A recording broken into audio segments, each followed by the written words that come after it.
Hey guys, this is my Lab 4 report on the circuits. The purpose of the lab was to use the principles of energy conservation and current conservation to predict the behaviors of currents with resistors in series and parallel, and then using the CCK from Colorado FET. We are then measuring the actual conventional current and potential differences in the circuits, as well as examining the behavior of resistors and capacitors. For the preview of results, the expected experimental values matched fairly well, and then here were some of the results we found across the different experiments.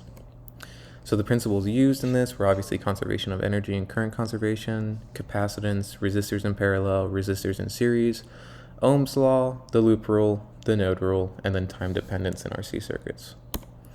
So for the experiment, within all of the experiment, the ammeter or voltmeter, which was measuring the circuit, was the system, while the surroundings were the circuit being measured.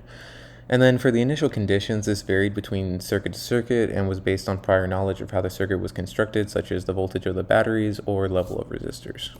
In part 1, we made a simple series circuit, which consisted of the parts below.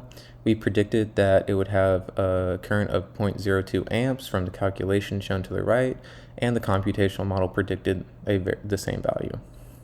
If you reverse the ammeters, the current enters the opposite side, so it would just flip the sign to be negative. In part 2, we removed the lower ammeter and put a voltmeter there. We predicted that it would have 3 volts from the batteries and that the current would be 0 since there's no flow of current due to it being an open circuit, and the experimental values match this. In part 3, we were measuring the potential difference around the circuit from part 2, except we just connected the wire at the bottom. As you can see below, the values we got varied across the different points, and we were able to plot them in this graph here, which shows it climbing up to 3 and then slowly going back down to 0. These findings supported the loop rule as all the values added up back to 0, which was expected, and then the current was 0.02 amps, again as expected, because while the voltmeter is connected and alters the circuit, the resistance is so high the current loss is negligible.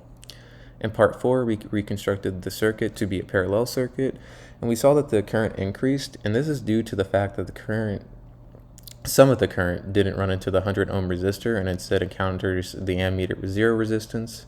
And then we calculated the resistance of the resistors from experimental values in the parts prior. These were slightly higher than what we expected, but I'll get into that later. For part 5, we were making an RC circuit, which consisted of the parts below. When we were charging the capacitor, the bulb starts out bright and then gets dimmer and dimmer, and the current decreases from maximum to 0. When discharging it, it follows the exact same pattern for the current and the behavior of the bulb. For a 10 ohm bulb, it took around 15 seconds to charge, and for around 16.5 seconds to discharge. For a 20 ohm bulb, it took around 25 seconds to charge and 26.5 seconds to discharge. For the time dependence of it, we reconstructed the same circuit, but instead we put a 30 ohm bulb, and then we charged the capacitor, and while it was discharging, we measured the potential difference across the capacitor every second for 20 seconds. We were then able to plot this using the potential difference, and we plotted it using it as the natural log of the potential difference over the initial potential difference. Seeing the plot on the right, we know that the slope is negative 0.1704, and using the plot in the equation shown here, we know that the slope is equal to negative 1 over RC. We were able to calculate it right here, and we found that the RC from our experiment was 5.87 seconds. However, when using the predicted RC, it is 6 seconds, which again is fairly close, but some discrepancy. So while most of the values matched, and we conducted it in CCK, which is really ideal, the lack of precision from the ammeters led to sources of error. So when the resistance was calculated with the ammeter value, the resistance was slightly higher than we expected for the resistors. However, if it was redone using our calculated current value, which goes to the thousandths place, the resistance was more accurate. When looking at other parts, most of the sources of error come from human error, such as rounding calculations or having a timing error when timing the charge-discharge of the capacitors, or having timing errors when marking the potential difference of the discharging capacitor.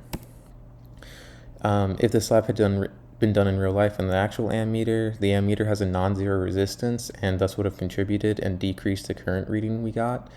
And if we did this in real life with a real battery and no resistor to charge a real capacitor, in an ideal model, the capacitor would be charged almost instantly as there is no resistance. However, in real life, the wires have a non-zero resistance that need to be considered and would slow down the time it takes to charge the capacitor.